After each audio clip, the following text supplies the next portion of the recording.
All right, well, hello and welcome back to Real Seekers. I'm your host, Dale, the Real Seeker.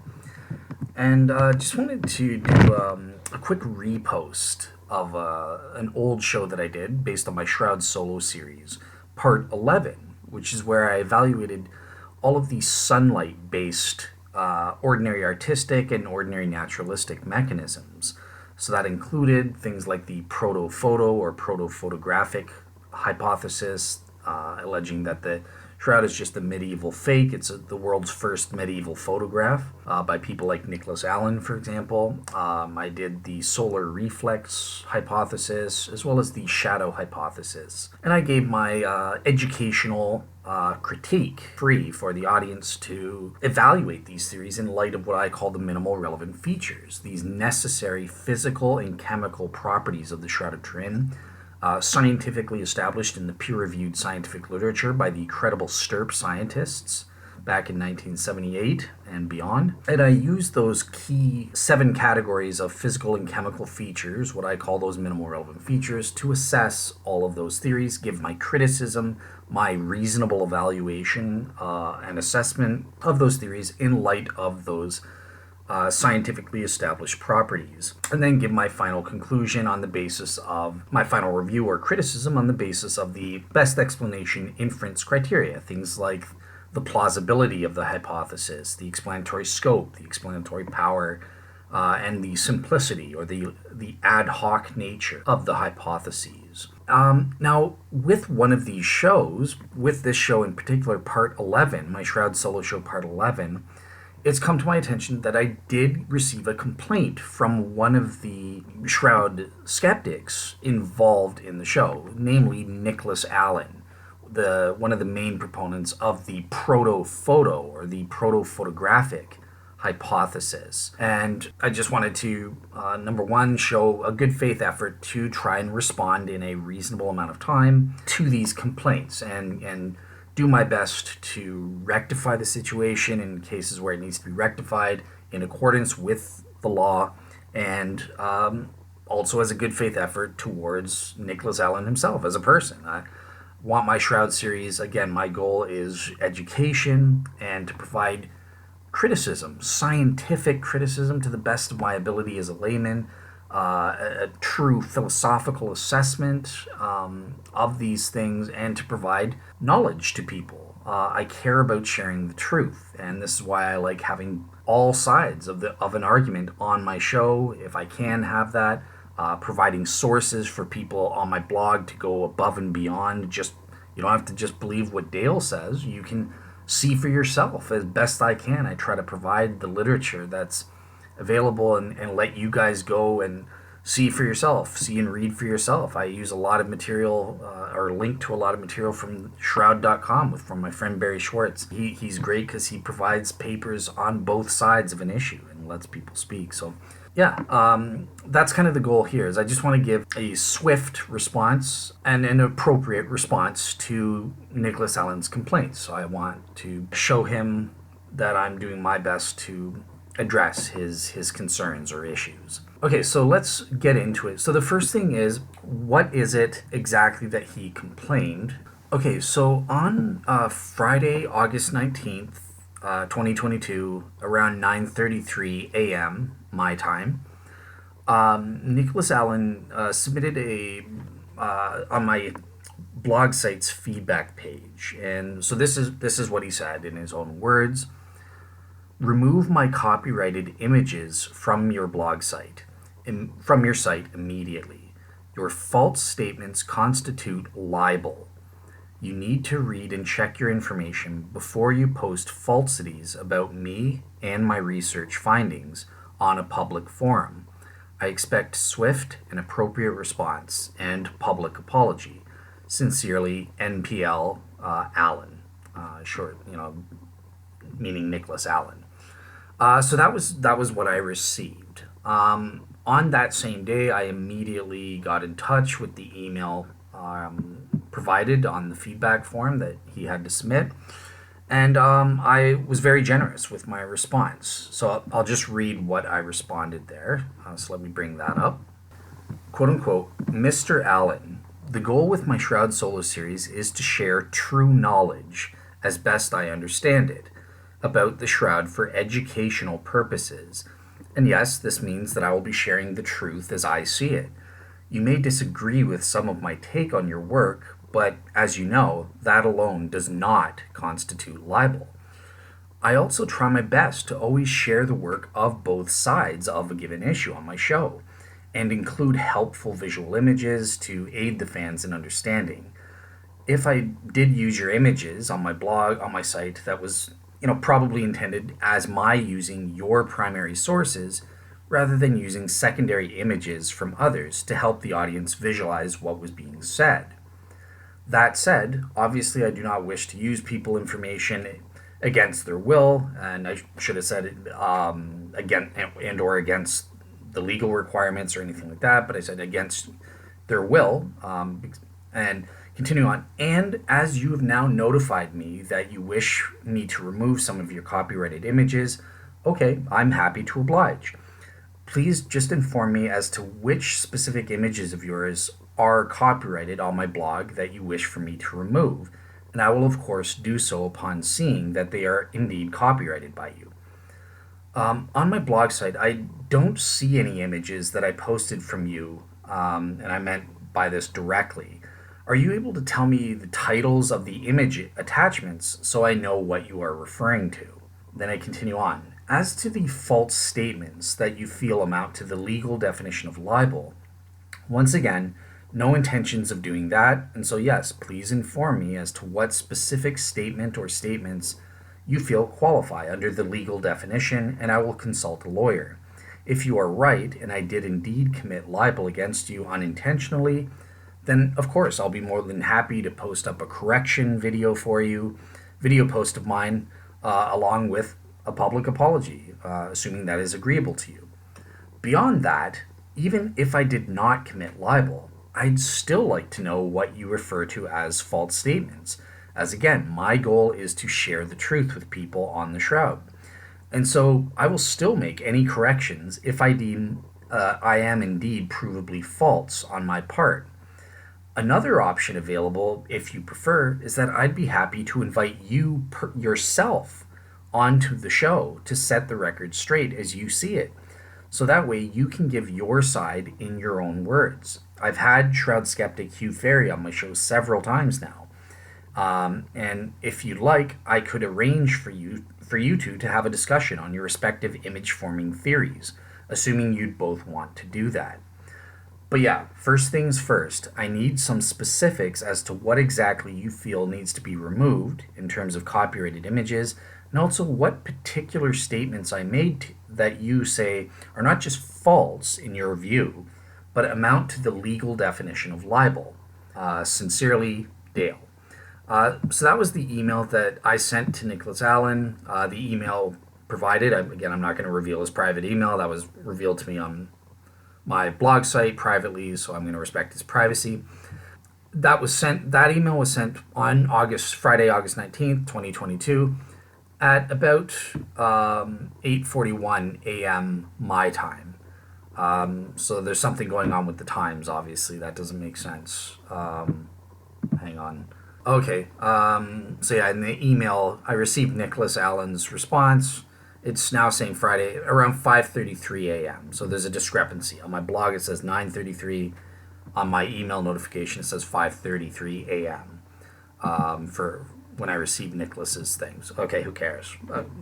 Boom, I've got the times in. Anyway, so you get the point is, I responded right away as soon as I saw the message. Or I responded as generously as I could, out of concern for Nicholas's complaints and his issues, because I want to get to the bottom of it. Want to make sure I'm being consistent with whatever the legal requirements are, and beyond that, I just want to do what's right. I want to share the truth. I don't want to be sharing falsities. Certainly, I don't want to be libeling anyone, and I want to be respecting people's property and their hard work. As I was speaking with Barrie Schwortz personally about this issue on Friday night for several hours and that sort of thing, and one of the things he was saying, and he's right, is, look, Nicholas Allen did his own experiments, and he deserves to be respected for the work that he's done, regardless of what we think about the results that he obtained and how that stacks up as a true duplication of the Shroud of Turin or not. He did some primary research and deserves to be respected for that. And the work that he does, he deserves to be credited and to get the credit for that. So I definitely agree with that. Now, that said, that's it in terms of the emails that I have to share. Nicholas Allen, for whatever reason, has not gotten back to me, has not provided me with any specifics or anything, providing details as to what exactly he's complaining about. And so, okay, fair enough. Hopefully that means he's happy with the email response I gave and he's happy to move on. Nonetheless, I can't assume. I don't know what his mindset is or why he hasn't gotten back to me. And so, okay, within a reasonable time, I want to take it upon myself to do my best, at least to make a good faith effort as a layman to respond to these objections as best I can in a public forum, because part of what he wants is a public response, a swift public response, and or when appropriate, a public apology. So that's what I'm going to do now in addressing both of his issues. So in terms of the copyrighted images issue, obviously I do apologize. Look, for any inconvenience, if you felt you didn't get your due credit for your work, I've now made, to the best of my knowledge, the changes that need to be made. Again, you didn't specify exactly what you were talking about, so I tried my best to make some changes to the blog. I removed the main blog image. Again, that was an image from somebody else, a PowerPoint slide, but it did contain one of your pictures on it. And that didn't credit you your work, so I chose to remove that. I've also given you full credit for the images of yours used in Barrie Schwortz's article, which is the only other place on my blog that has your images on it. I've given you full credit, named the article, and provided a web link for people to go and get it. I don't have the article on my website because I was afraid you'd say, well, copyright, don't take the article off. But I've given the web link so people can go and read it for themselves, your work primary source for themselves. And I've given you the credit for that. And I have Barrie Schwortz's express permission to post that paper of his, of which he followed the proper law under fair use or fair dealings, depending on what country you're in. I don't know what South Africa calls it, but so he had permission to use your pictures in that article, and he followed the proper copyright. He gave you due credit in a bibliography and credited the photos to you. Nicholas Allen, 1995. So everything's in compliance there. You get your due credit in terms of legal, obligations for that paper, and that paper, Barrie's use of your photos in that paper.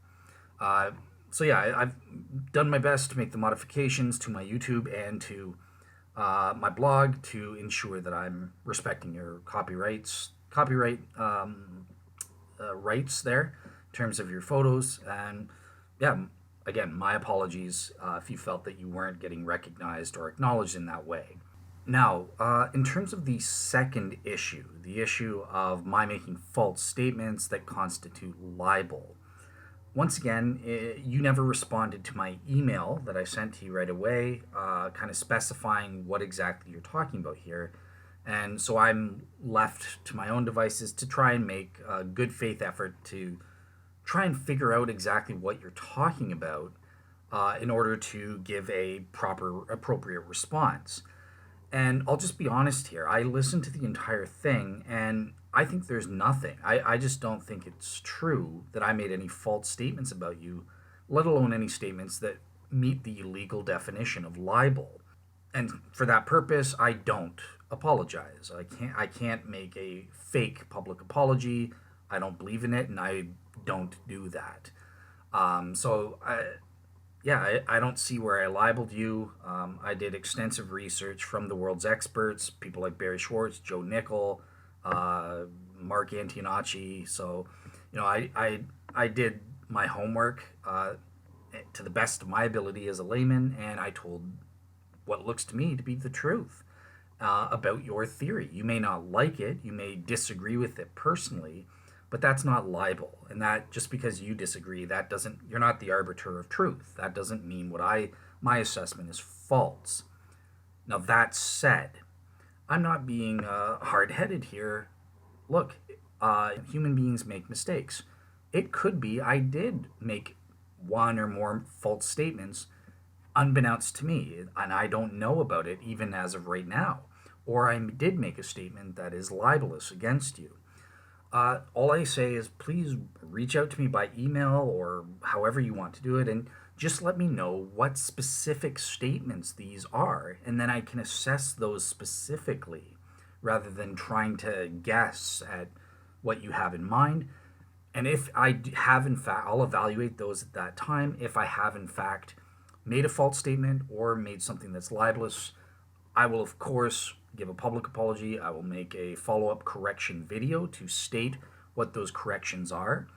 And even if I assess that I haven't made false statements or libelous statements, I'll still do a update video and just inform the audience that, hey, Nicholas Allen, he says that this is false, or he thinks that this is an issue, and I want my audience to be aware that this is Nicholas Allen's take. So I'm open to my audience. I want to share the truth. It's educational purposes. I'm doing my video and giving a substantive academic critique to the best of my ability of your theory, and reviewing the results of your experiments and your ideas. And I want to share the truth. Finally, again, because I'm interested in truth and having all sides have their fair say, let's say you don't trust me to post. I'm a pro-Shroud guy. You might think I'm biased or something like that. So you don't want me posting a correction video. You yourself want to say in your own words what you think I got wrong in the videos and have that correction for my audience to consider.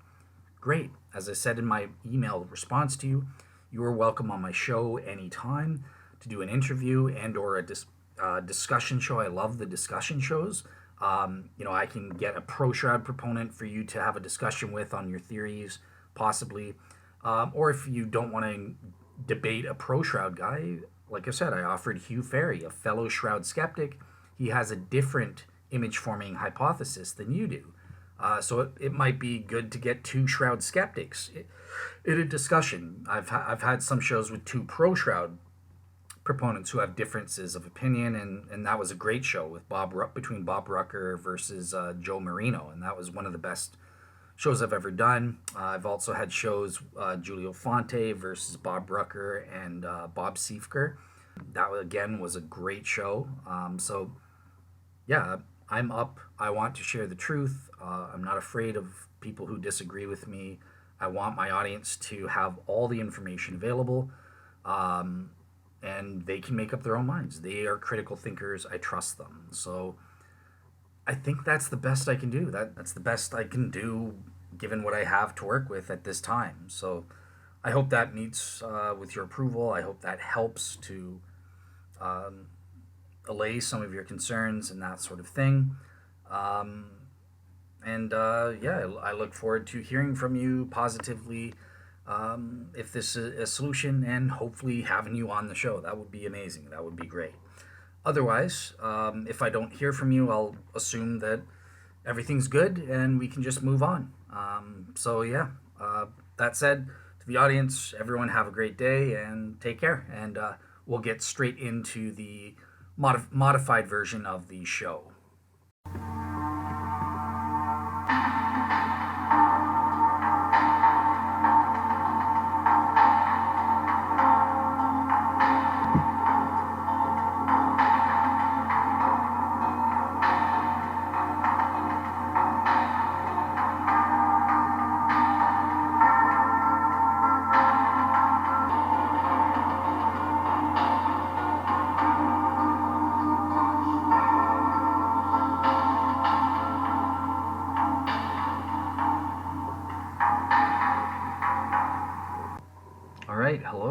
welcome back to Real Seekers. I'm your host, Dale, and today's going to be actually a special treat. So this is going to be a solo show. I'm going to put it out as a bonus. Essentially, it's kind of representing a fresh start for me here at RSM. As the listeners, some of the listeners will know, I just finished my cosmological argument as a solo series, trying to prove the existence of God as a solo show. And like I said, I'm trying to reach out to a couple atheists, either Val or Travis, and see if they're interested in doing a discussion show on that topic. But yeah, in terms of the solo shows, that represented the last vestige of my association with SNS, because the large bits of the cosmological argument I recorded, over the past 2 years, starting 2 years ago in the summer of 2019, while I was still at SNS and associated with that. And obviously with the SNS, the audience and stuff, I adopt a sort of a different, a rougher tone, sort of a overly bombastic and provocative tone. And you have to, I felt when I was there, I had to use the tough love approach. I had to kind of use overly bombastic rhetoric to overcome the fact that they were just very closed-minded to anything that I would present. But yeah, like I said, now that that's over, finally I've put up every single solo show that I ever did on SNS is now officially recorded.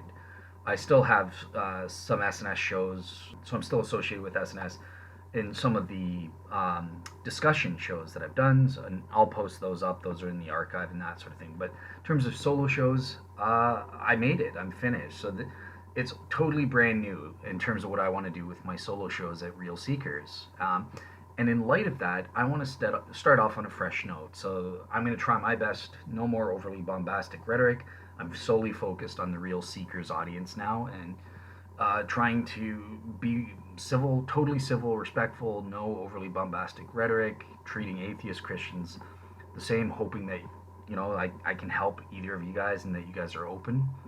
And to kind of signal that, I wanted to reopen my Shroud series, my Shroud solo series, and start doing, every now and then throw in a new solo show on the evidence for the Shroud of Turin and my argument for that, because as some people will know, I started that up on SNS, and I was only able to get out 10 parts, and then eventually, for one reason or other, David Johnson was my partner at that time, and he didn't want me to keep doing the Shroud topic. He felt it was drawing in too much attention, and he didn't want it taking away from other topics. He didn't want SNS to just be a Shroud site, and I respect that. I don't like being a one topic person either. So because we were partners, I had to respect his wishes, and I stopped. But there were some Christians in the audience back at SNS that really liked, such as Robert Parr, a person who's always been there, a great friend to me, and he's always been respectful and a good mentor and that sort of thing. So he really liked my Shroud series, and he's always mentioned to me how much he wanted me to keep going with it, but obviously I couldn't, because I had to respect my partner's wishes at that time. We were a team, so I can't just do whatever I like. But now it's at Real Seekers. I'm the boss. I'm the only one in charge. So I figured it would be a great way to kind of signal this fresh start that I want to employ, at least with my solo shows, and afterwards in the discussion shows once the SNS shows are all posted.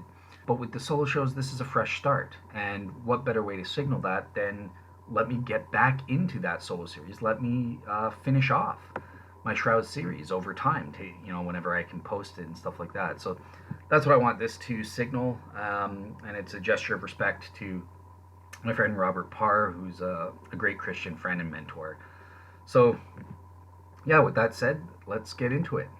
Okay, so picking up from where we left off in part 10 of our solo Shroud series from 3 years ago or something like that, we were going over the case that the Shroud's image formation is in fact miraculous, not necessarily supernatural, but miraculous. They serve as a sign from God, and they fulfill my criteria for something's being what I called a G-belief authenticating event. Fancy word, just means a religious authenticating event. It's an intelligently designed event by God for the purpose of attesting to the truth of Christianity. That's what we're trying to prove. And in part 6 in this series, that's where I go over, and that's just based on memory. This is where I go over my criteria in part B. So the major steps are: number one was criterion A. We have to establish what are the minimal relevant features of my minimal relevant feature approach to studying the Shroud of Turin. And in parts 4 and 5, I went over the various features that I'm using, things like the body image superficiality, three-dimensional information, the body image uniformity, all of that good stuff, all of the facts that are minimally relevant to establishing our case. Then we started getting into criterion B. That's where we prove that the event is extraordinary. And finally, we will get into criterion C, and that's where we establish the specification, the religious context that provides an expectation for there to be a miracle by God in the first place. And where we are at the moment, we're in the bulk. We're in criterion B. We're trying to establish the extraordinariness of the Shroud's minimal relevant features that we established in part A. In order to do that, we're looking at mechanistic type arguments. So we're studying various ordinary naturalistic mechanisms that people have proposed. So we started with the traditional painting hypothesis by Dr. Walter Macron, and that was in parts 7 and 8, and we showed that has been scientifically falsified. That is extremely improbable and in fact impossible, scientifically speaking, to be true. We know for a fact, with absolute proof in the technical sense of the word, I would say, or at the very least as near absolute proof that scientific evidence and the test of scientific falsification can get us, that's false. Then in parts 9 and 10, we looked at 3 powder rubbing and or dusting image forming mechanisms. So that of Joe Nickel, who was the first to come up with it, Craig and Barrie in the mid 90s, with their dusting technique, and then finally the most recent in 2008, 2009, around there, with Dr. Luigi Garlascelli, the chemist, who has produced through his sort of frottage method the closest artistic replicas of the Shroud to date. Although again, as we saw in parts 9 and 10, none of these techniques came anywhere close to reproducing or duplicating or providing even theoretical grounds for thinking that these methods could in fact reproduce all of the minimal relevant features, those physical and chemical characteristics of the Shroud that are minimally relevant to proving that it's a miracle of God. So in this part, I want to move on to the next big category, and again, it's an umbrella category, as I call it, in terms of image forming mechanisms, and that is, I want to go to what is called the medieval photograph or proto-photographic type techniques. And there are, as I said, this is an umbrella category, so there are a bunch of different methods. So the first one are the traditional medieval proto-photo type methods. So these were advanced by people like Lynn Picknett and Clive Prince, or the most famous advocate of this view is Nicholas Allen. He's the one that you hear about in his technique. He's the one that you hear about or see his pictures from his experimental results in all of the documentaries on the Shroud. And they did theirs in the 1995 and to 1997, in and around those dates. And Lynn Pickett, Clive Prince, they did their experimental results in 1994. There's also what's called the shadow technique. So that's a different method by Nathan D. Wilson, and that was in and around 2005. So we're going to take a look at that. And then finally we have the solar reflex model by Sergei Murnaviv, and that was again in the late 1990s. So those are the 3 main categories. We have the proto-photo methods, the shadow technique, and then the solar reflex models that are included in this medieval photograph umbrella category of image forming mechanism. So yeah, let's just take a quick look at what each of these models entail.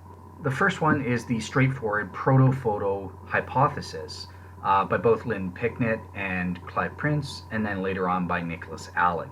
So what do they say?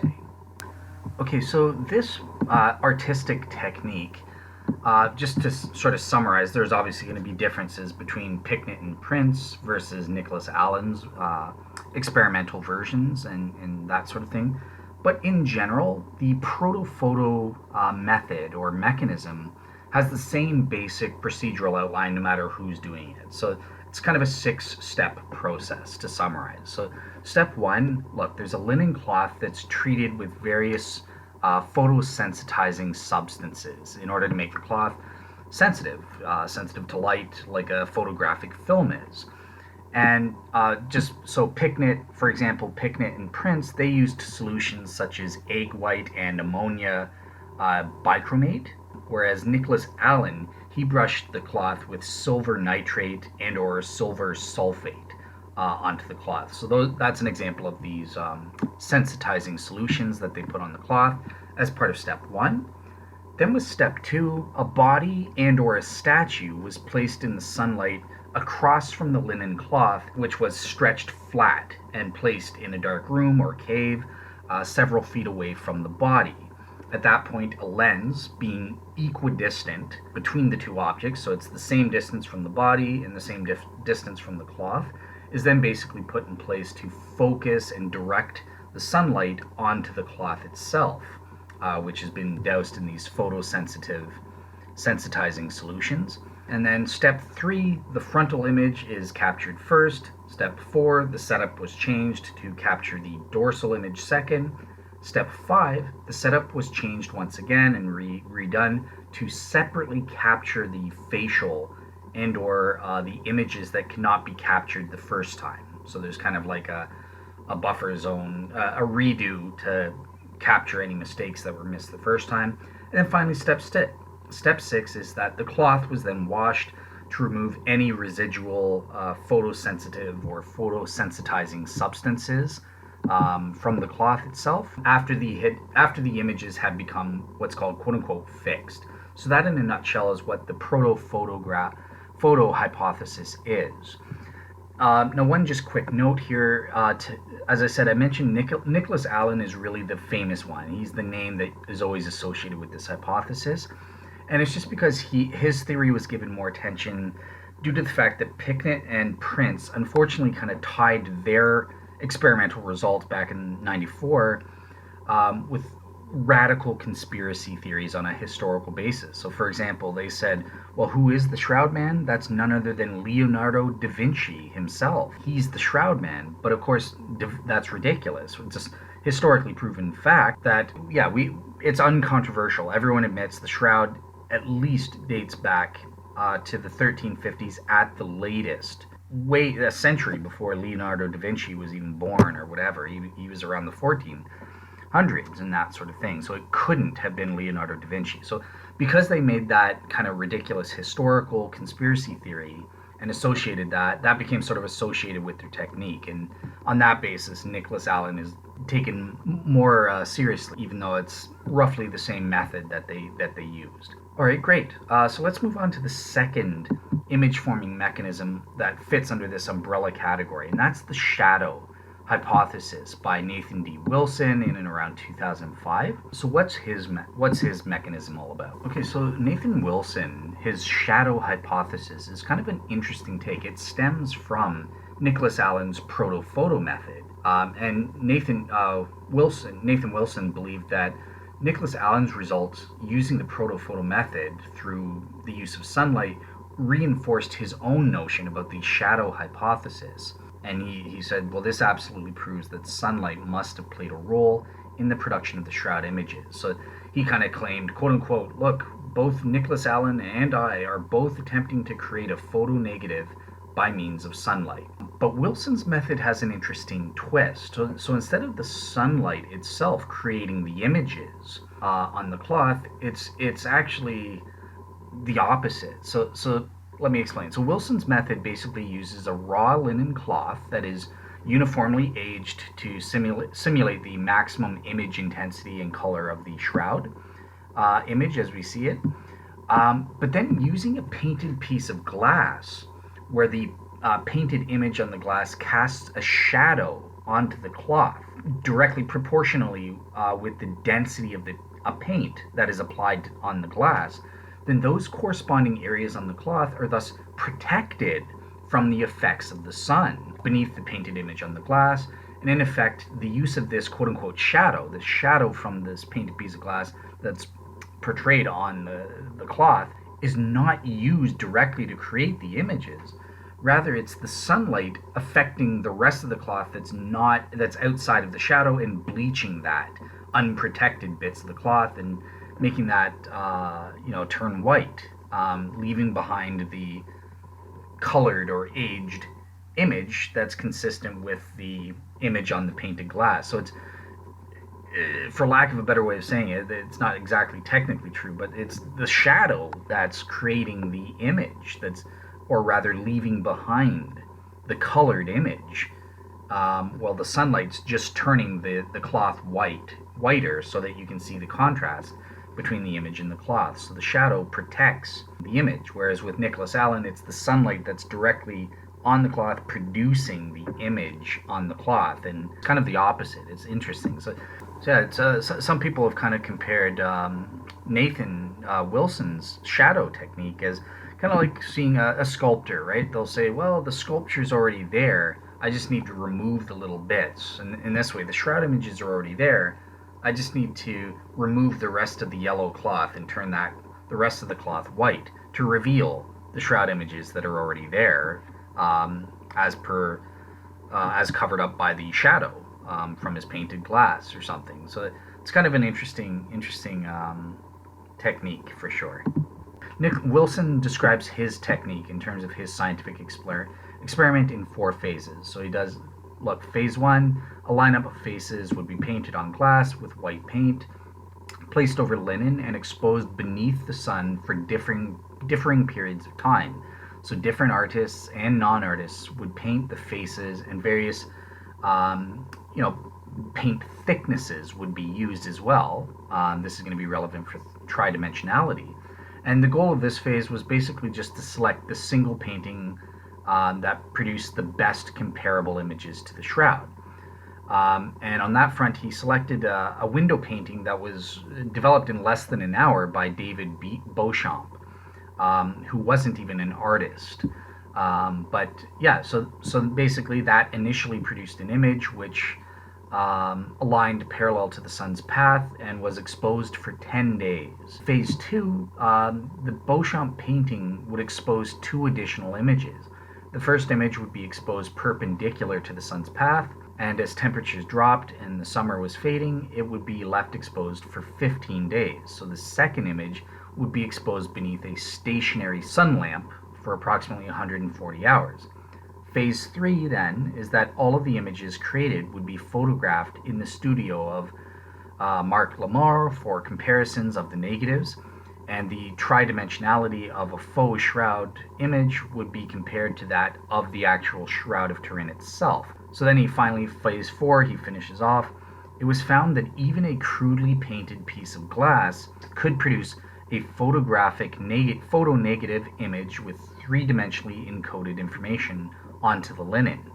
The images produced by the Beauchamp painting did not match the finesse of the Turin shroud, but nevertheless aptly demonstrated the viability of the technique if the painting were better produced or more comparable to the shroud, rather than a crude drawing painted in 1 hour or something like that. So yeah, and that's his image forming mechanism. And it's important to note that Wilson only created an image of the face. He didn't even attempt to create full body images. This is a common thing among shroud skeptics. A lot of times with artistic techniques, they don't bother. There's practical reasons for that. I mean, that's understandable as long as you can demonstrate your technique works. But nevertheless, there could be potential problems that are emerging if you're not reproducing the full images that might emerge, even if you could get a perfect face.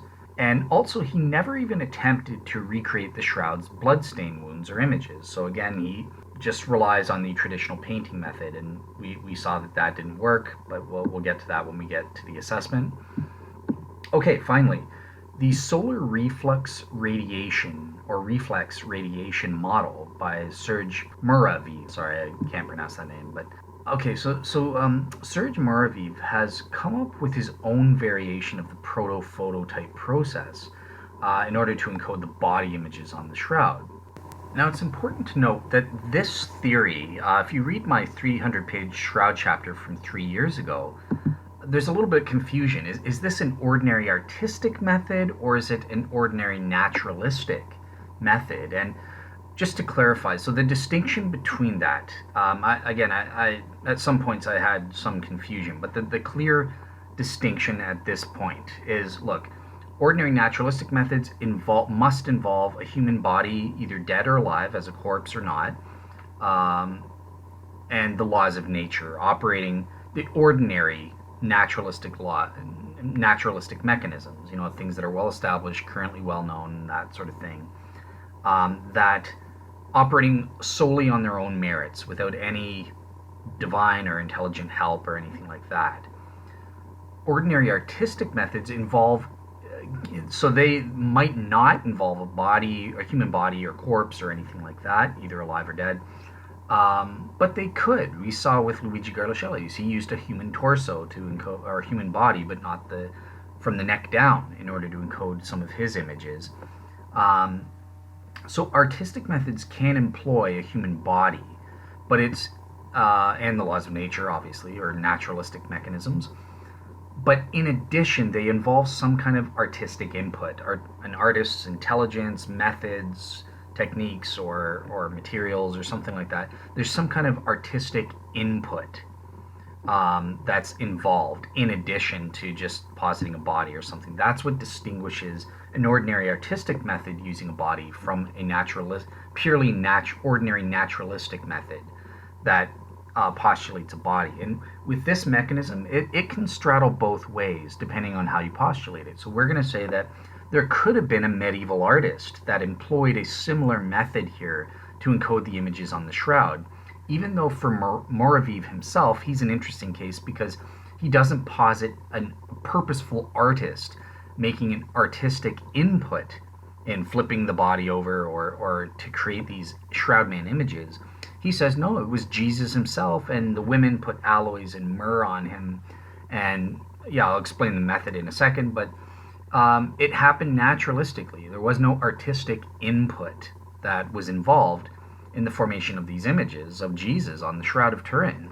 It happened naturally. So under Muraviv's thesis proper, this would actually be an ordinary naturalistic hypothesis in that category, not an ordinary artistic category. But I include it here because it could be, if we don't accept Muraviv's historical views that, well, the shroud actually covered Jesus and it happened by accident or naturalistically and that sort of thing, we could posit an artist employing this technique on somebody else in order to create an image that looked like Jesus or something like that. So I hope that clarifies that. So let's get into his method here. So Muraviv calls attention to three misleading presuppositions that he finds most pro-shroud experts assume when they're conducting their analysis of the various image-forming mechanisms. And he thinks that if we can eliminate these presuppositions, well, then we find that the problem of reproducing the shroud mechanistically through his process is not a problem. So what are these three presuppositions he's talking about? So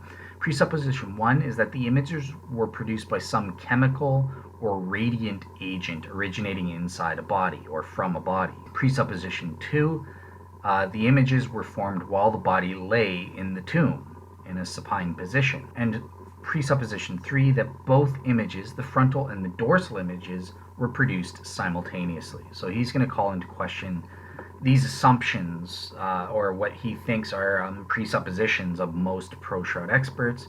Once you get rid of that, then there's going to be no problem. Okay, so to rectify this deficiency, so what is Muraviv's solar reflex radiation model?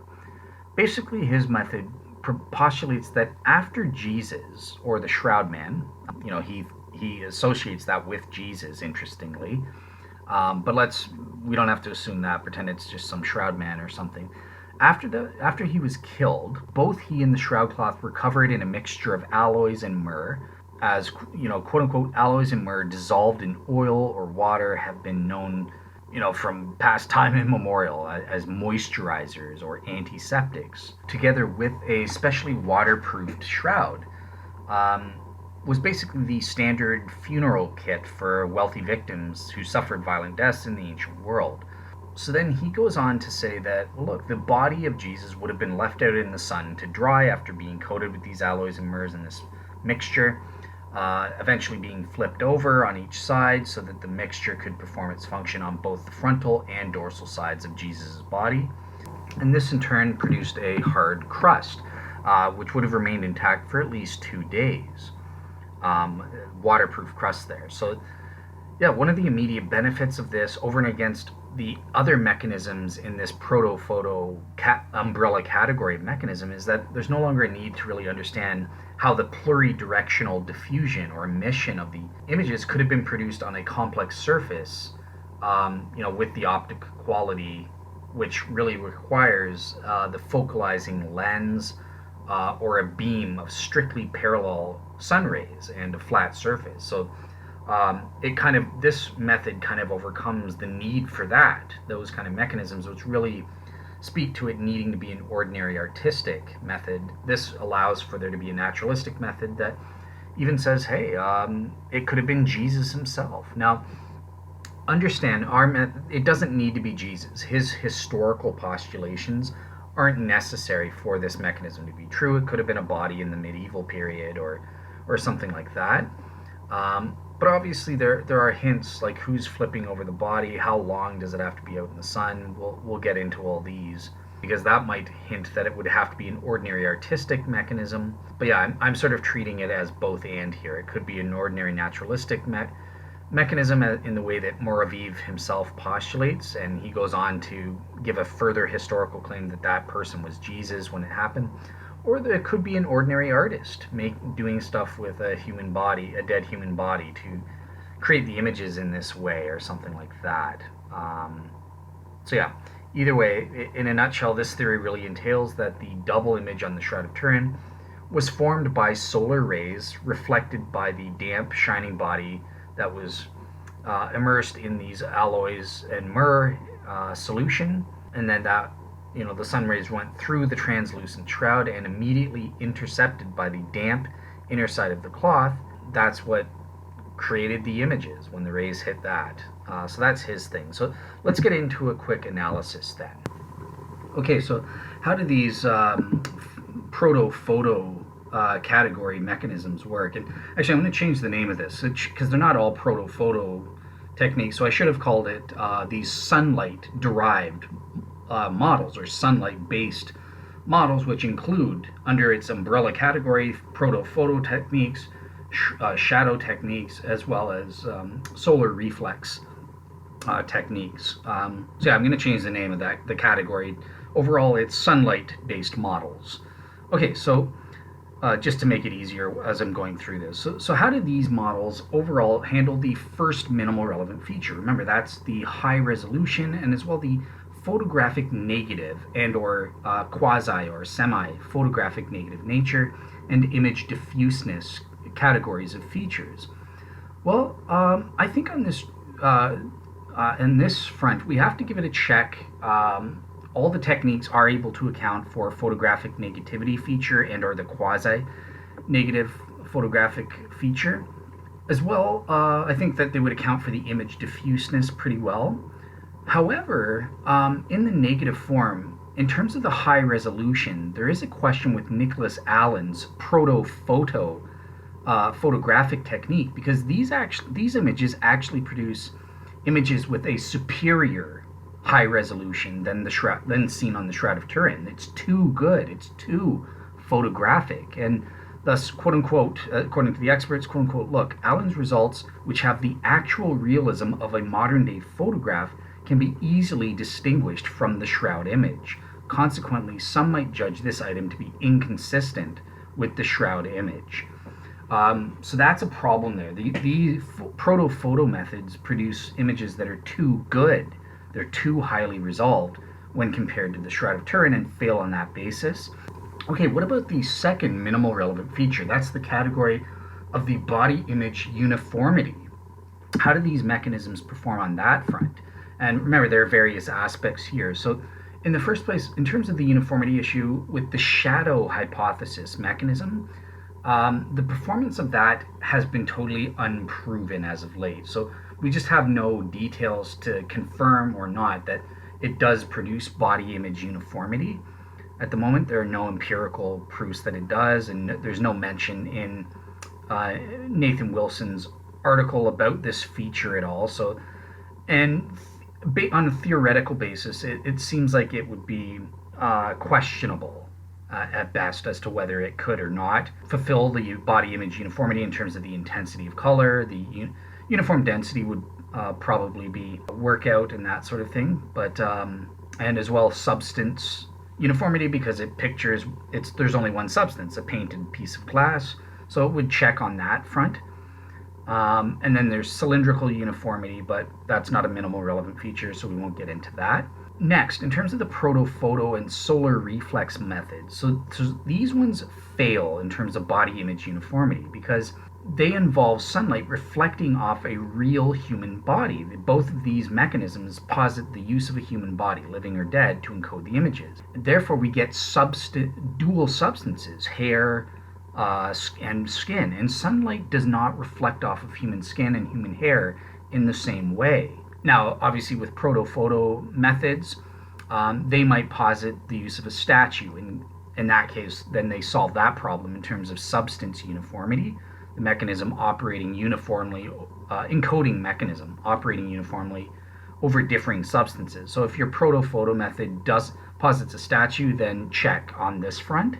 But the solar reflex one just fails on this because sunlight doesn't reflect off skin and hair in the same way, and therefore they wouldn't be encoded onto the shroud in the exact same way. Now, furthermore, the Proto-Photo method specifically, they can explain the maximum uniform densities aspects of the shroud, but they cannot inherently explain the uniform intensity of each fibril. Remember, each thread is made up of 200 to 300 fibrils, and each fibril is so small, so tiny, smaller than the diameter of a human hair.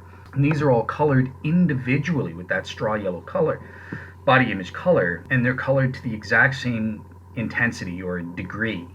So that's what body image uniform color intensity means. And STURP photographer and expert Barrie Schwortz, he notes that, look, there's obvious signs on these techniques of what he calls quote-unquote shadowing effects on Nicholas Allen's images particularly. Those are the ones that he studied, but any and all such Proto-Photo methods would produce this. Any photographic process would produce these shadowing effects. And further, there's also bright spots where the image intensity does not match the rest of the image, such as with the nose, for example. In that case, yeah, these methods fail. Now, in terms of the solar reflex model, because they don't posit a vertical body or statue, but it's lying down in a supine position like Jesus in the tomb or something like that, this possibly could eliminate the shadowing effect objection if we use the solar reflex model. So potentially the solar reflex model could explain the uniform intensity of color and avoid the shadowing effects issue. Yeah, so that's it on this. Next, with the third feature, minimal relevant feature, is the tridimensional information, or the 3D data encoded on the shroud. All methods fail to encode the subtle 3D information as seen on the shroud's frontal image. So in the first place, all of the Proto-Photo methods, they inherently employ frontal illumination, which is unable inherently in the technique itself to quote-unquote reproduce the subtle, lighter and darker areas of the shroud that can be correlated to distance between a body and a covering cloth. STURP scientist Dr. Alan Adler, he kind of bluntly stated that the Nicholas Allen Proto-Photo image, as well as any and all other Proto-Photo proponent images, is quote-unquote an albedo image and will fail a VP8 image analyzer test. The word albedo is derived from the Latin albedo, or whiteness, or reflected sunlight. Furthermore, other STURP scientists have also calculated that the image on the shroud was formed at a cloth-to-body distance up to approximately 4 centimeters. So anything beyond 4 centimeters away from the cloth, imaging did not occur. That's with the case with the Shroud of Turin. But these proto-photo methods posit way more distance than 4 centimeters. So that's inconsistent with the three-dimensional information that only encodes data that was 4 centimeters or closer to the cloth at the time of encodation. Utter failure for these proto-photos on that front. This is especially the case because this method entails the cloth being stretched flat and placed 14 feet away from the body.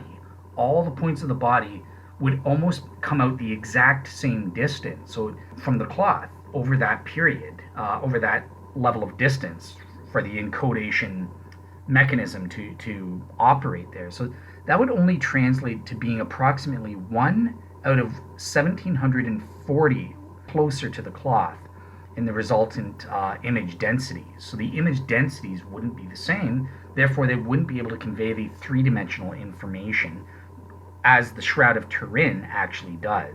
And that would be represented by a VP8 image analyzer. It wouldn't be able to detect or produce a 3D effect at all if this technique was used to create the shroud. Now with the solar reflex model, on the other hand, it doesn't suffer from this distance distortion issue because they actually postulate a close contact between the cloth and the body within 4 centimeters. In fact, they posit Jesus in the proponent of this, Serge actually posits Jesus. So it doesn't have this same issue. However, there are some issues in terms of encoding the 3D data because, quote unquote, look, the smaller amount of light falling on the body and the somewhat longer paths of the sun rays reflected by the non-horizontal surfaces of the body, together with the attenuating effect of the intervening medium, so that's the not fully transparent solution of spices. Remember, the sunlight goes through the transparent cloth but gets trapped by the non-transparent spices. So the problem here is, well, look, this kind of theory, this solar reflex theory, has yet to be adequately tested in this regard to see how it works. And even according to Morovayev himself, who's the proponent of this model, even he admits, look, further experimental confirmation is required before any firm confirmation can be made about this mechanism's ability to do the to encode three-dimensional data. So at best, this is a questionable status. We don't know if it fulfills it or if it fails to fulfill this feature.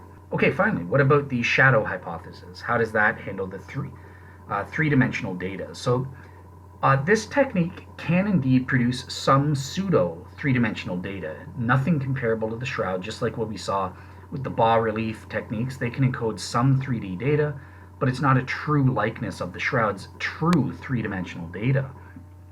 But nevertheless, yeah, this method depends on the ability of a medieval artist or an artist to paint a piece of glass using traditional painting techniques onto a piece of glass this time instead of directly onto the shroud in a direct proportion to create the three-dimensional effects, or the image densities would correspond to a three-dimensional body as seen through a VP8 image analyzer or the like.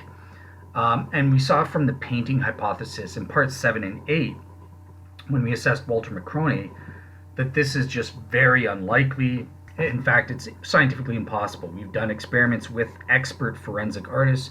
We've given them the benefit of certain anchor points to help them create the three-dimensional effects of the shroud. They all failed. They could not reproduce the true three-dimensional data that is seen on the shroud. So since the shadow hypothesis is the same as the painting hypothesis in this respect, it's an utter failure. All right, cool. So let's move on to feature number 4. How do they perform, the sunlight-based models perform on this front? Okay, so in terms of the fourth category, or minimal relevant feature, how do these sunlight-based models perform on that front? And firstly, starting with the proto-photo mechanisms, these mechanisms utterly fail. They are totally inherently unable to account for the shroud's vertically mapped wrapping distortions. And this is due to the simple fact that, well, look at what the theory says. It's postulating a cloth that's stretched out flat vertically, and as such, there is simply no geometrical interaction between the cloth and a body that can even possibly be translated into wrapping distortion information, because there is no wrappings at all, right? It's got a body 14 feet away from a cloth stretched out flat and a lens in the middle. So there is no interacting of light with a flat cloth. There's only interacting with light in terms of the flat cloth. It's not like having a bas-relief wrapped or a body being geometrically wrapped in the cloth and therefore interacting with the cloth at the time of image encodation. That can result in some wrapping distortions. Although obviously those wrapping distortions are judged not to be able to match the shroud's strictly vertical wrapping distortions that have been scientifically proven. But yeah, in this case, with proto-photo methods, there just is no wrapping distortions encoded whatsoever, because a proto-photograph of a bas-relief or a statue, just simply put, cannot achieve the subtleties of actual wrapping distortions of a shroud cloth being wrapped around a body.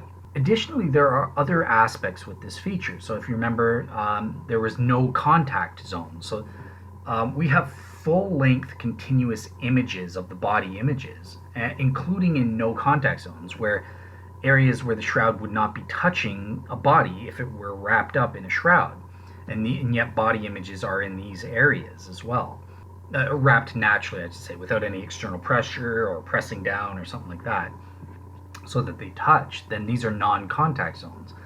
And with the proto-photo methods, there are multiple gaps or shadows within the body images produced by these types of methods, such as the rib cage, all the way from the rib cage to the upper legs on Nicholas Allen's image, for example, when you take a look at what he's got. Also, there are areas of what are called quote-unquote washout. That's what scientists call it, such as with the tops of the feet, which appear to be much brighter than other body parts. Or remember, I mentioned Barrie Schwortz talked about this up in body image uniformity. They're much brighter, and he attributes this to a shadowing and or a washing out effects. And that's because of the strong directionality of light, which is inherent to these types of methods. So here's what Barrie Schwortz says in his own words regarding this problem. Quote unquote, Allen's photographs contain strong directionality of light. Proto-photo methods, all proto-photo methods suffer from this. This is obvious from the deep shadows cast on his subject by the strong overhead sunlight he used to create his images. They are clearly seen in the eye sockets, under the nose and chin, and below the hands, that it is unlike the shroud, and with the shroud images, which demonstrate no directionality of light whatsoever. It is further confirmed by the washing out of detail in certain parts of the body image, most notably the tops of the feet, which received far more light and cumulative exposure than the rest of the body, relatively speaking. Proto-photo methods utterly fail in terms of all the aspects of this feature. They can't explain it. So, okay, great. Well, what about the solar reflex model? How does that perform on this fourth minimal relevant feature? Well, on that front, it performs much better. Remember, it's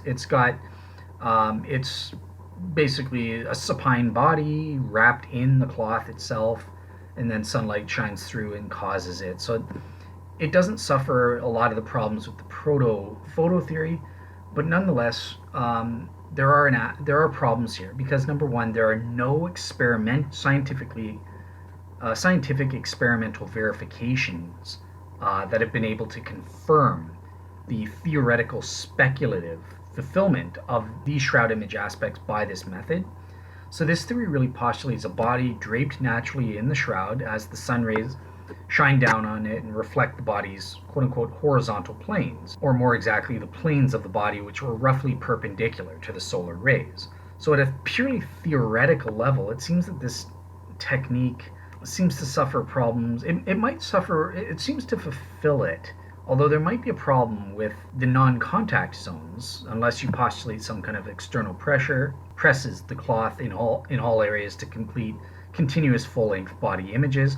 But we'll get to that more when we discuss direct contact theories in a future show. Okay, what about the shadow hypothesis? So this is a questionable status for the solar reflex. What about the shadow hypothesis? Well, the shadow method can readily account for the full-length continuous body images, just as the painting image can, right? Because you can paint the full-length body images hypothetically onto a plate of glass that you're encoding on there. Just because their own experiment just did the face doesn't mean that hypothetically a medieval artist couldn't have produced painted full length body images. However, there is an issue here because it requires a piece of glass to be painted using a traditional painting technique. It therefore inherently can't account for the vertically mapped wrapping distortion because, again, once again, like with the Proto-Photo methods, there's nothing wrapped in a shroud. There is no body wrapped in a shroud, therefore no wrapping distortions. And trying to say, well, maybe a medieval artist, without even having any clue about such things existing, was able to paint vertically mapped wrapping distortions on this piece of glass using traditional painting techniques or a paintbrush. It has been scientifically proven impossible. We just don't have the hand-eye brain coordination to do it, as proven by scientific experiments with forensic artists and that sort of thing.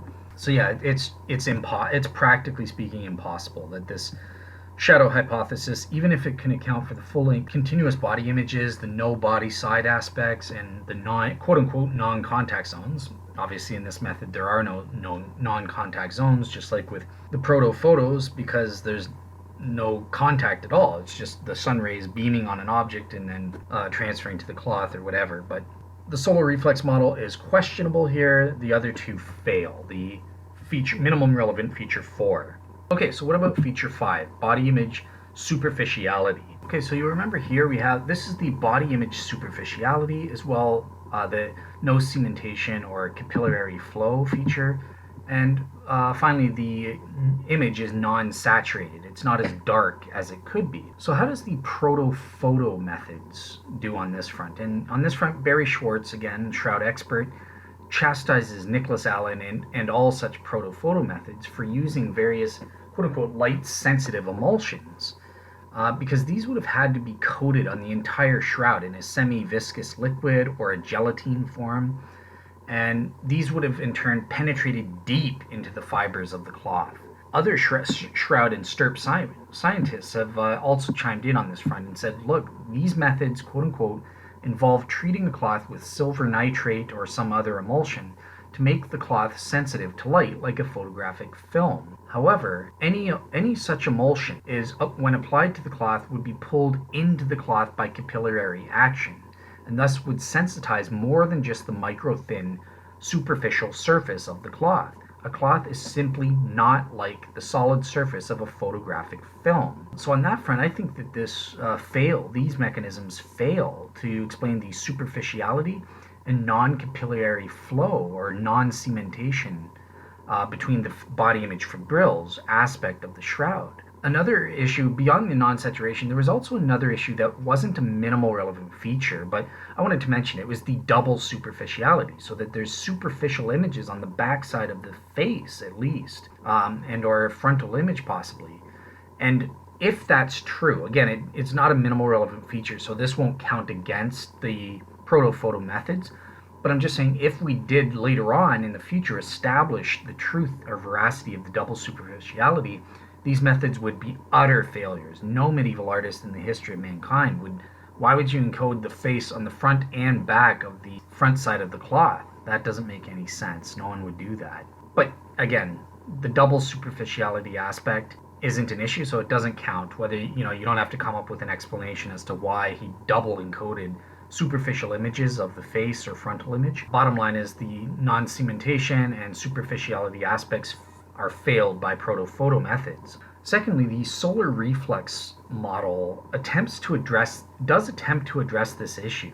They say, look, the superficiality of the imprint could be linked to the presence of a thin crust once those in the sun, once those alloys and myrrh mixture Jesus' body was wrapped in was dried, and or a body if a medieval artist made this. And these are used as the precondition to the shroud and would be slow to evaporation. It would take about 2 days. So yeah, basically this dry outer border of this crust and the double exposure to the sun rays reinforcing it acted as kind of a screen that reflected the rays, and they couldn't trespass deeper into the cloth, and therefore their energy accumulated there on the surface, probably in the form of extra heat or something like that. So while the liquid solution on the damp inner side of the crust, located just above the level of the innermost fibrils, would have catalyzed the liberation of this energy, and then therefore the degradation by it of the fibrils that were caught between the dry and the damp parts of the mixture. It claims to have a way of accounting for the body image superficiality here, as well as the non-cementation or capillary flow. But I would just say, look, even if we concede this very ad hoc and speculative hypothetical situation, even if it was true, there would still be scientific proof to see some evidence of cementation or capillary flow between the fibers on the shroud. So it's kind of similar to one of the direct contact theories by Dr. John German, who postulated pre-soaking the shroud prior to covering it with the body. So yeah, it would still, the solar reflex model fails the non-cementation or non-capillary flow aspect of the shroud images, even if we grant that it could somehow get the superficiality through this very ad hoc supposition that Sergi is giving here. Okay, finally, what about the shadow hypothesis? Well, when Nathan Wilson was required to address the superficiality question, he did answer it. He proposed, quote unquote, that his method would require sun bleaching of the back of the cloth in order to remove color from threads and fibers through the depth of the cloth to finally leave just a superficial image on the front. He further suggested that this approach would lead to the quote unquote desired superficiality on the image side of the cloth. Okay, so that's his supposition here. What do we think of it? So in the first place, it's historically implausible to think that a medieval artist would even want to produce these desired superficiality effect, right? It's very ad hoc and a post hoc rationalization. We know today scientifically, because it's been proven since 1978, that the images are body images are superficial. But why on earth would a medieval artist who can't scientifically prove anything, no one would ever know that the images are superficial, to posit that he purposely in his head came up with a way to make superficial images, which is required? This is, this would have to be a conscious effort on the medieval artist's part to flip it over and bleach the back of the cloth to get rid of the colored thread. I think that that's too much. That's unreasonable in my opinion and very improbable to be true. But let's say that he was trying to do that. Would it work? Let's pretend he did try to lead to the superficiality effect and knew about it and knew he was going to prove in the 20th century to a bunch of people he was some kind of medieval genius that knew about modern scientific technology and stuff like that. Or being more charitable, maybe that was just an accidental, unintended side effect. For whatever reason, he wanted to flip it over and make the cloth look white, except for the body image areas or something like that. So yeah, that is actually historically plausible. Maybe, yeah, he wanted both sides of the cloth to look white or something like that, except for the body images, so he had to bleach the other side. But even if he did do that, it would still not produce the superficiality effect. It wouldn't even work. Doing this wouldn't lead to superficial images. It's very improbable that it would. Because with the backside sunlight bleaching over the full extent of a frontal and dorsal image, it would just not produce the effect. Remember, there are multiple layers of body image superficiality. When we covered this in part 4, when we covered the body image superficiality aspect of the shroud's images, they're superficial on 3 levels. At the fabric level, yes, so it's not on the reverse side. So maybe this method can explain that at a fabric level. But what about at the microscopic level, on the thread level? Only the top 2 to 3 fibrils are colored. What would account for that on this? You can't use a shadow to do that in terms of bleaching the backside of the cloth, only up to the 2 to 3, making sure you still keep the 2 to 3 top fibrils. Or what about the superficiality at the fiber level? Only the primary cell walls. So you're saying you could bleach a fiber's diameter is smaller than a human hair. You can bleach all of that up to just the primary cell wall that's colored on the other side, leaving that colored on each of the 2 to 3 fibrils of the 200 fibrils that make up a single thread. That's scientifically impossible or very improbable given this method. And same in terms of double superficiality, again, not a minimal relevant feature, but even Wilson himself mentioned that his method inherently cannot account for this aspect if there is indeed double superficiality.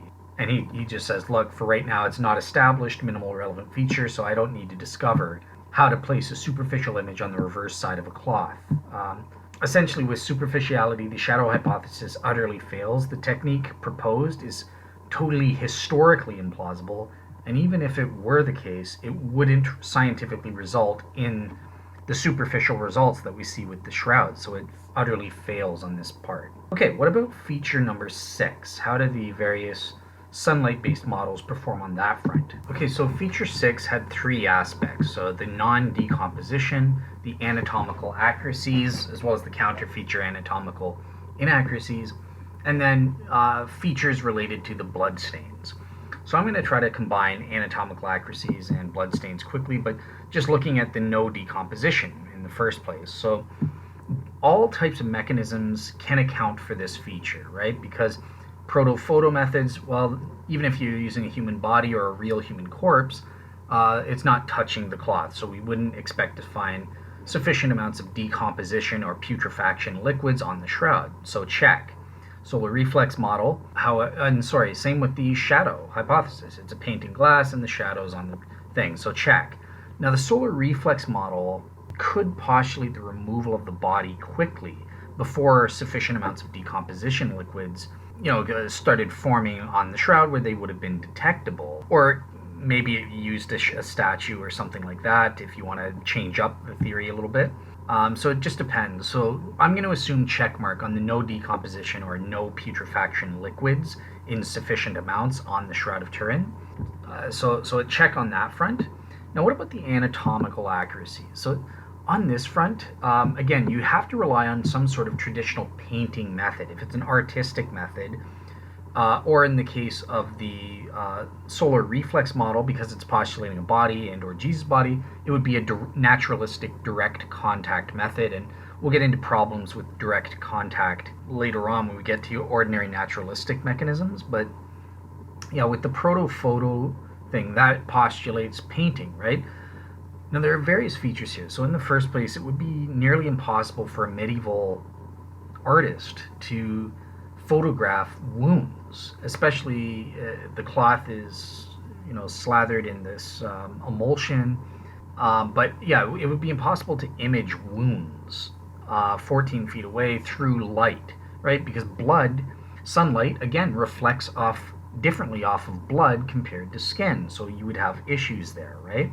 So it wouldn't be able to account for the wounds or the blood, the swollen cheek or stuff like that. Even if you used a real human body, let alone using a sculpture, that's even more implausible because we know historically, even from the Renaissance period, how poor the understanding of anatomy was. We've got visual depictions of what actual medical experts at the time drew in their medical textbooks. And I named it in my parts 7 and 8 shows on the painting hypothesis. I mentioned a couple of these forensic texts from those times, and they're horrible. So there's no way a medieval artist could make a sculpture that's anatomically accurate like the shroud. Even if you used a real body, those anatomical features wouldn't reflect the sunlight to the same degree and therefore be encoded. Plus, there's invisible wounds here, so it only shows up with modern scientific technology UV light, right?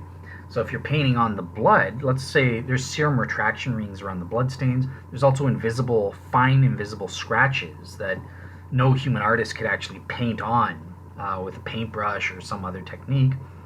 And they're totally invisible to the naked eye. Only with UV fluorescence lighting do we see them today and know about them at this point. So that's very unlikely to be painted on.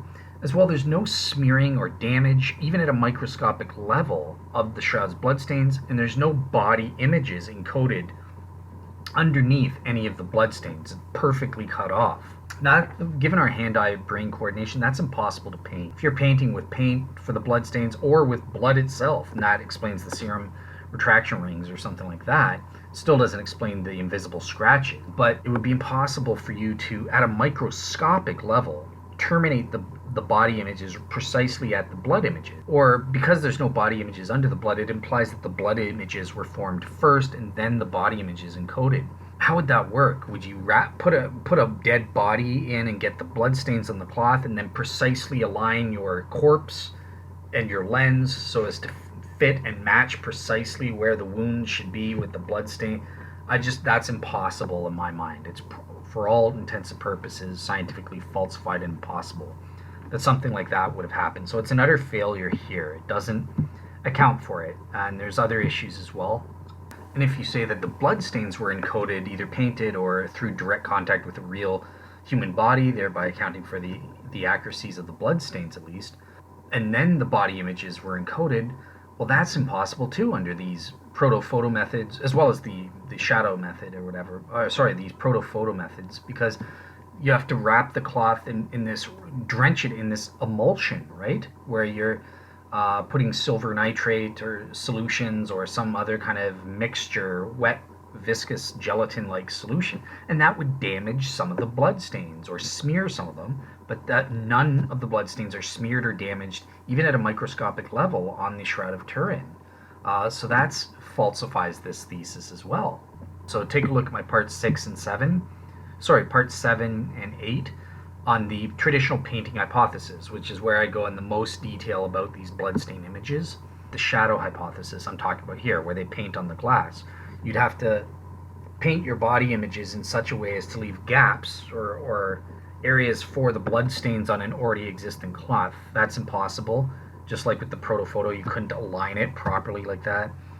And if the bloodstains were painted on afterwards, well, that wouldn't remove the coloring in either the Proto-Photo type or the shadow hypothesis. So either way, it's impossible to have no body images underneath the bloodstains with these techniques. Now the solar reflex model, now we come to that one. So this one does posit an actual human torso, so that hypothetically through direct contact, if that could work, and it doesn't, we'll see what the problems are with direct contact theory, naturalistic theory for encoding the bloodstains. But for the moment, even if we could account for that, and that's why there's no body images under the bloodstains, it would still be questionable. There would still be some smearing and that sort of thing. Again, we'll get into that in the direct contact theories. But the main thing I want to say here is, look, once again, the human body in this hypothesis is coated in myrrh and alloys. It's not like it's just myrrh and alloys being placed beside the body, which is what a lot of pro-shroud scientists say, because there wasn't enough time to coat the body. But he's smothered in it, a highly implausible scenario. Again, if it's a statue, how do you get those realistic wounds, scratches that fool dozens upon dozens of modern medical and forensic scientists? That's impossible in my mind, or extremely improbable, especially if it's a statue. But even if you have a body, the body would be smothered in these myrrh and alloys mixture, and that would distort and prevent all of the anatomical accuracies that are encoded on the Shroud of Turin to be encoded onto the cloth. So it couldn't be. You couldn't account for the anatomical accuracies with the solar reflex model, even supposing it was Jesus himself with the wounds and all this stuff. This hypothesis couldn't explain the encodation of all of those anatomical accuracies. And there's also problems with the bloodstains being directly deposited or encoded through a pure direct naturalistic direct contact thesis. And we'll get to that later on when we cover the direct contact thesis. For right now, I'm going to leave that a mystery, but just understand there are more problems regarding the bloodstains and direct contact. Additionally, in terms of the Proto-Photo, going back to the Proto-Photo type deals with Nicholas Allen, for example, one of the main objections against him is, look, it's just simply impossible to encode full-length body images here, because the body is simply not reflective of light, reflective enough to transfer the entirety of the anatomically accurate body images. Now, to rectify this issue, Nicholas Allen suggested, well, what if we painted the body in various reflective paints? That would solve the problem, wouldn't it? and that way I could get full-length body images, which is part of our feature 4 that we discussed above, but I didn't mention this part here. Because, so let's say we did that, and that fulfills the full-length body images. But if you cover the body in various reflective paints, well, then you cover up most of the anatomical details, like the invisible scratches and scourge wounds that only show up with ultraviolet invisible fluorescence lighting techniques and scientific technology. So this doesn't work either. And one last final note with the Proto-Photo methods. Think about it. So it might work if we posit a dead body, that's questionable, or a statue, right? But if it's a live body, that's impossible, physically impossible to be the case if the physical human body is playing the role here. Because think about it, it has to stand in this position, awkward position, where it's on one upraised leg for like 4 to 8 days to encode this image in the sunlight, having it reflected on it. That's physically impossible for any human being to do.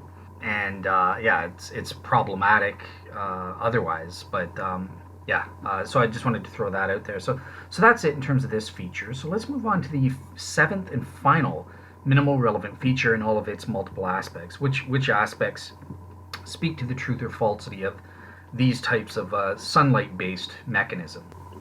Okay, so there are essentially 3 of the additional features where minimal relevant feature number 7, which covers the other additional properties of the shroud: physical, optical, spectral, chemical, and or other properties of the shroud. So there are 3 that apply here to these sunlight-based theories. So the first one is additional feature number 3, whereby photomicrographs and samples show that the body image's color is a result of concentrations of yellow to light brown fibers, while the solar reflex model refers to the experimental results of, punts to this experimental results of Sebastiano Rodante, who is under the direct contact hypothesis. And he says, look, the cloths were soaked in a water or oil solution of alloys and myrrh, and that exposed to the action of solar rays, after about 5 minutes, take on a superficial color of brown sepia. Now, obviously, this color conflicts with the straw yellow to light brown color discovered to make up the shroud's body images.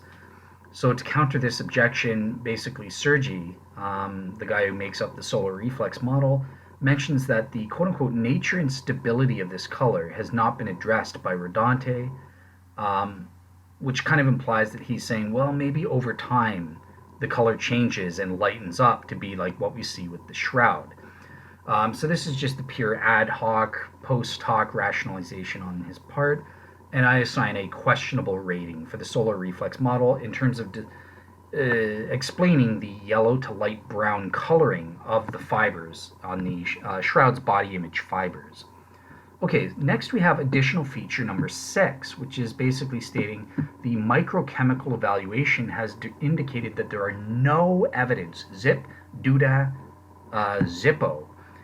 evidence for any spices, oils, or any other biochemical or organic substances which are known to be produced by and are associated with a human body in life or in death.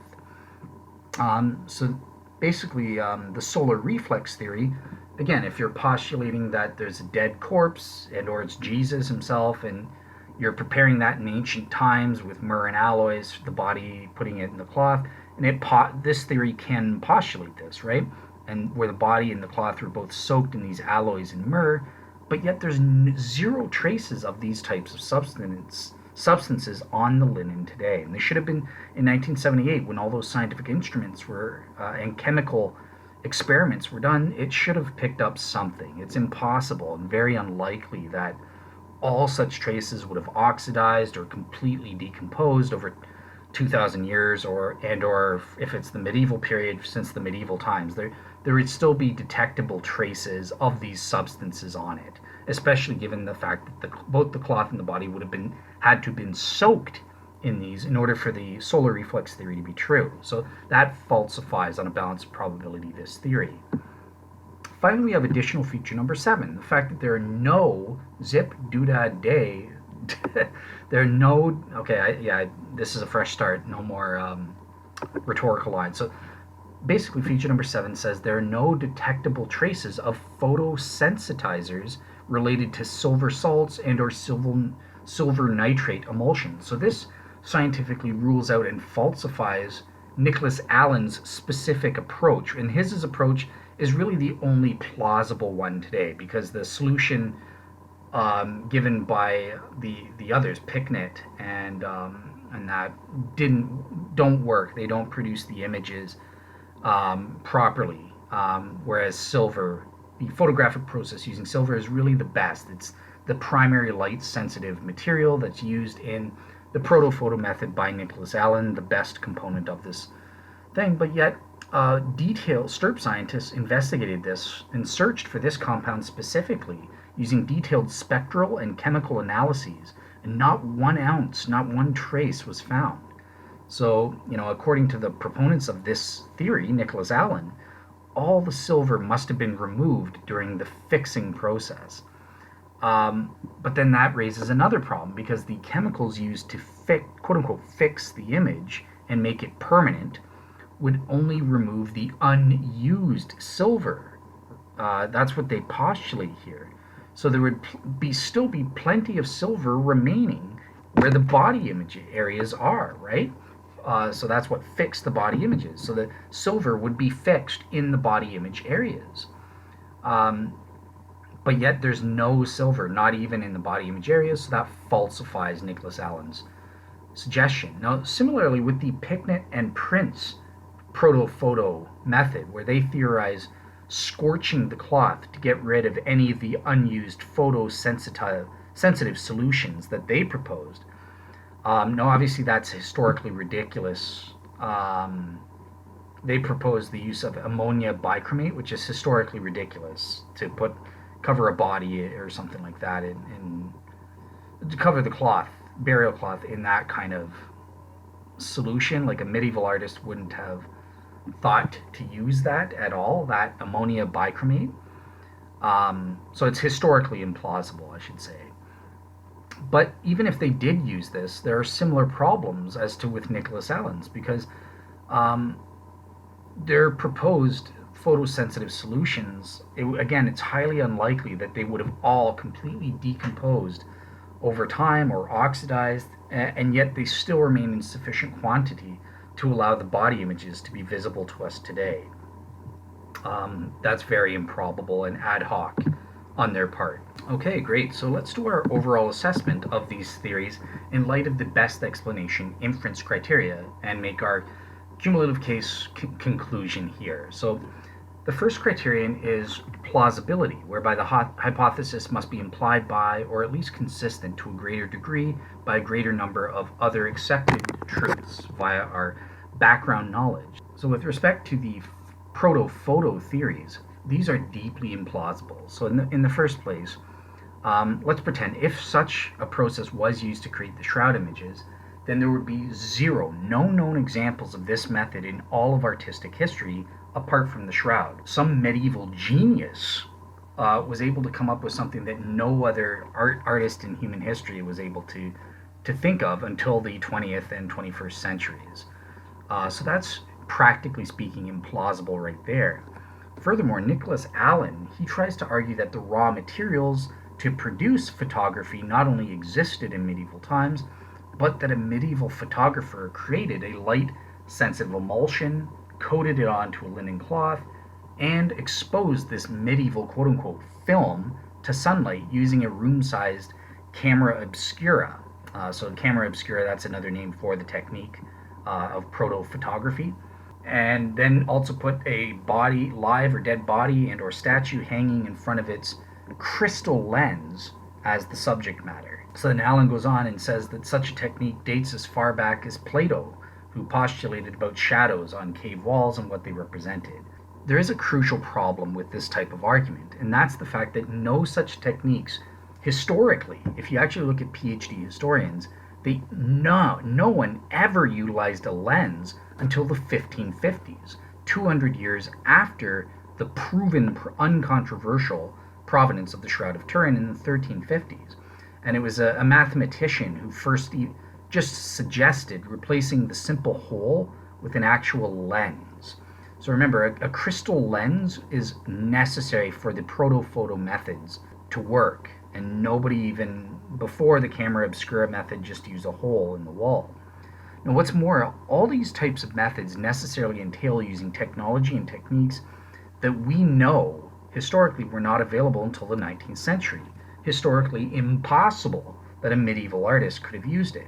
So for example, with Picknett and Prince's Proto-Photo method, they've been described, even a fellow Proto-Photo theorist, Nicholas Allen, cuts them up and says, well look, they gave a mismanaged experiment based heavily on a standard 19th century recipe that is impossible to have existed in the 14th century.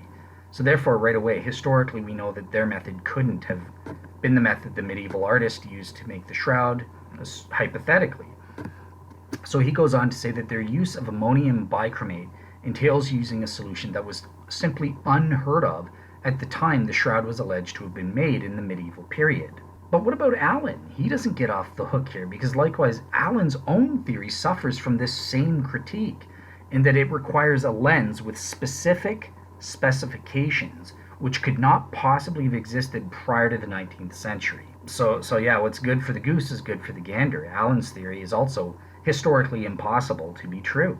A medieval artist could not have adopted his method. It requires a crystal lens to even work. It could not. There's no Proto-Photo method that would even come close to working based on the technology of the medieval period using something similar to this technique, such as using a hole in the wall.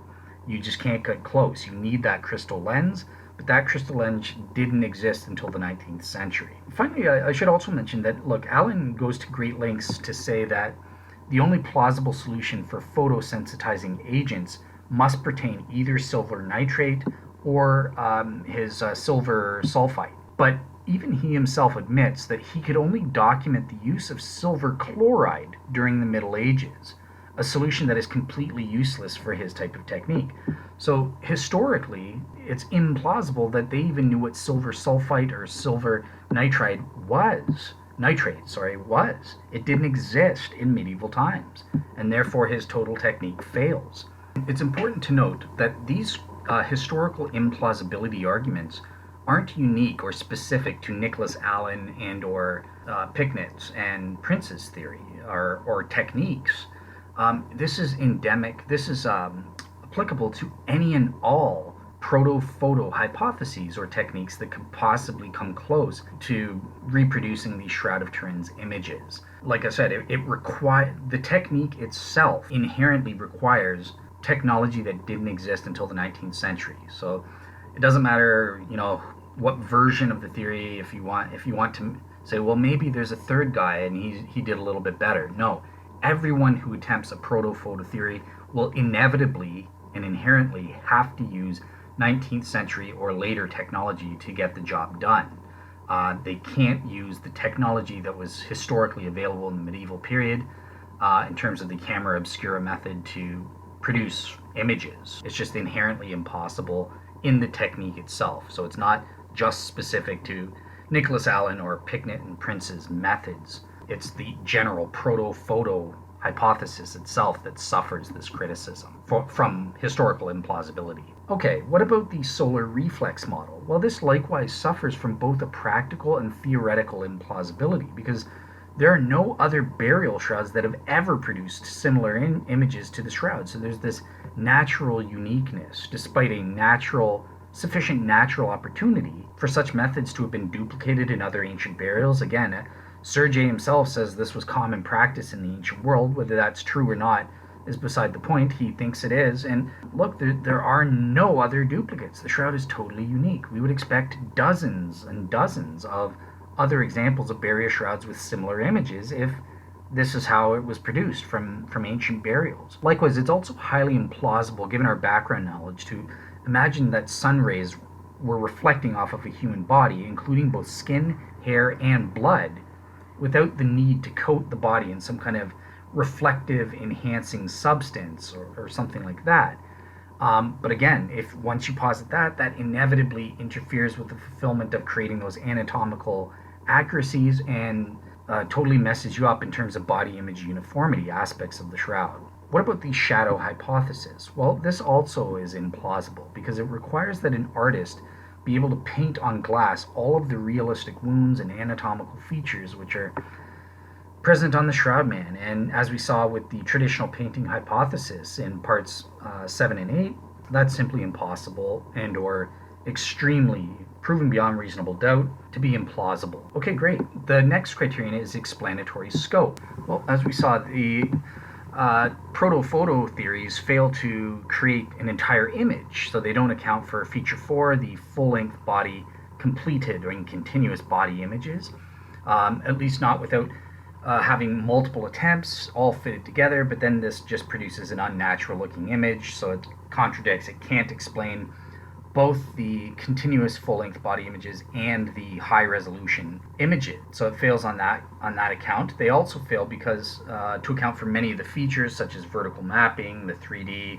uniform intensity, such as we saw. In terms of the shadow hypothesis, well, this likewise fails to account adequately for multiple features like the 3D info, the vertical mapping, and image superficiality. And finally, all three methods, including the solar reflex method, fail to account for encoding the bloodstains entirely. They're not able to account for that. So yeah, in terms of the explanatory scope criterion, as pro-shroud expert Barrie Schwortz puts it, quote unquote, look, any attempt at recreating an image like that on the Shroud of Turin must match all of the physical and chemical properties of the original, not just a few. And that is so apt to the lack of explanatory scope of these types of theories, these sunlight-based or derived theories. Okay, in terms of explanatory power, so this refers not to the quantity of facts or features that a theory can explain, but the quality. How well does it fit? Does it require effort, or is there any ambiguity or vagueness with it? And on this front, all three theories fail to have explanatory power. They can't account for multiple details that we saw above during our assessment, and therefore fail the explanatory power criterion right away. Additionally, the solar reflex model seems to perform slightly better than the other two types of mechanisms, but is nonetheless still vague on many details. There are a lot of questionable areas, so that leaves some vagueness or ambiguity as to its performance on explanatory power, such as with the fulfillment of the 3D information there. And due to this lack of experimental attempts to verify how well this technique performs in reproducing this feature, I think that it definitely fails the explanatory power criterion.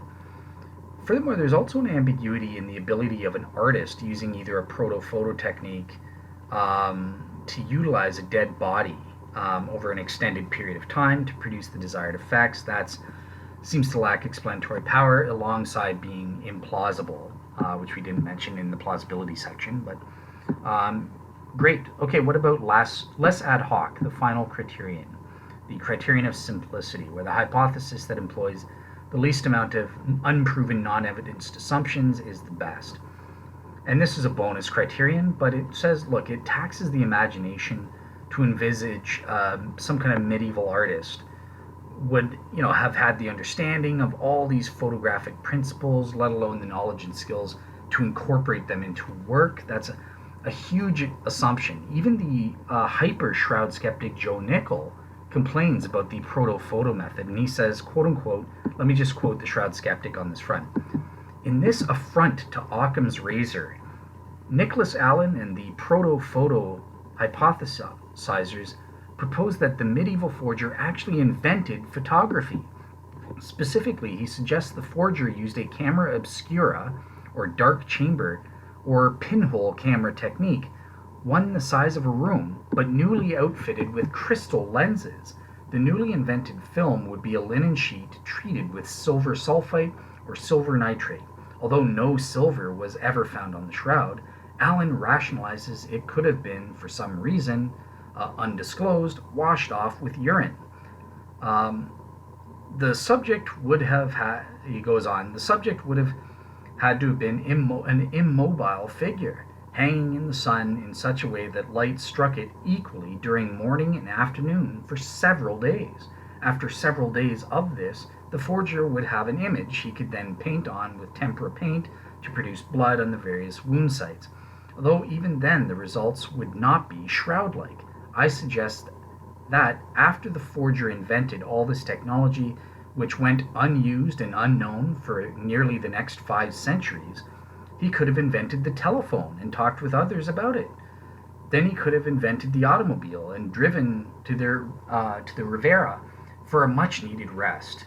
With this absurdly ad hoc explanation of the Shroud's images, the Proto-Photo technique has played right into the hands of the Shroud propagandists.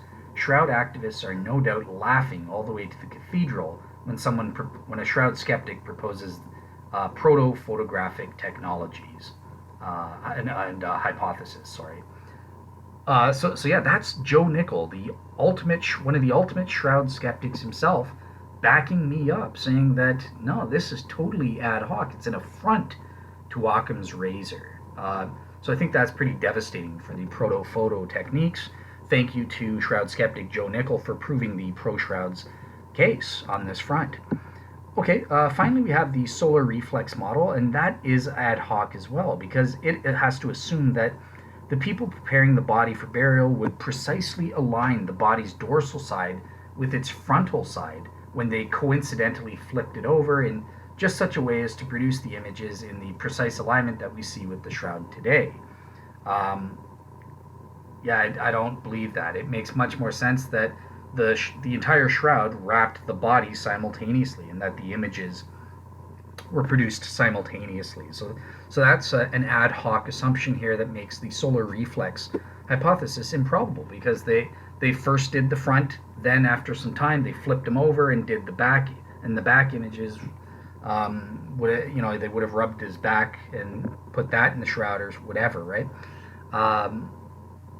And it just happens to precisely align as though, along with those vertically wrapped mapping distortions and stuff, in such a way as to line up as though it's the same as a human being wrapped in the Shroud.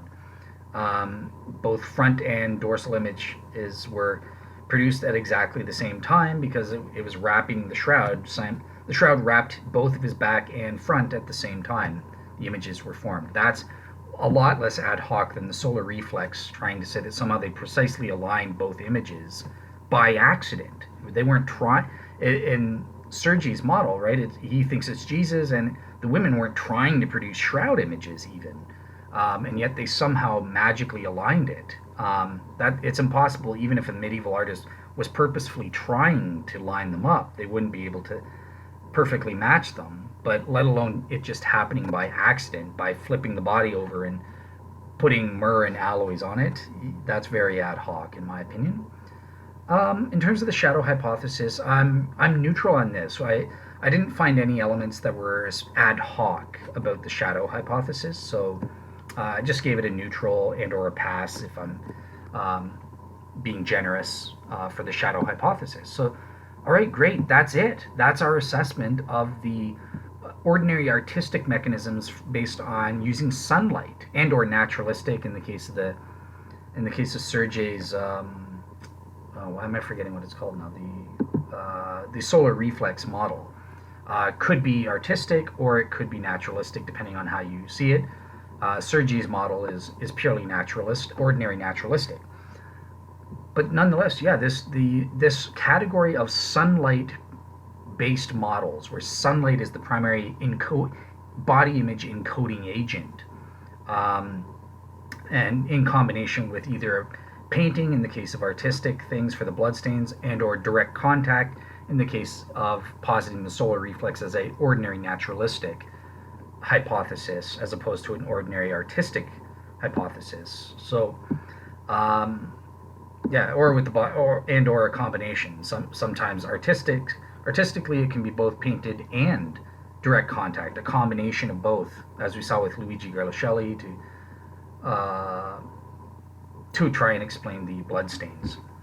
So yeah, that's our assessment. These theories are an utter failure. They are very improbable to be the explanations of the Shroud, and therefore, mechanistically speaking, in terms of an image-forming mechanism, these hypotheses are improbable to be true. And great, let's move on to the next image-forming mechanism, and it's going to be another ordinary artistic mechanism in our next show. So it's going to be related with heat, the scorching. All right, enjoy the day, and see you guys next time.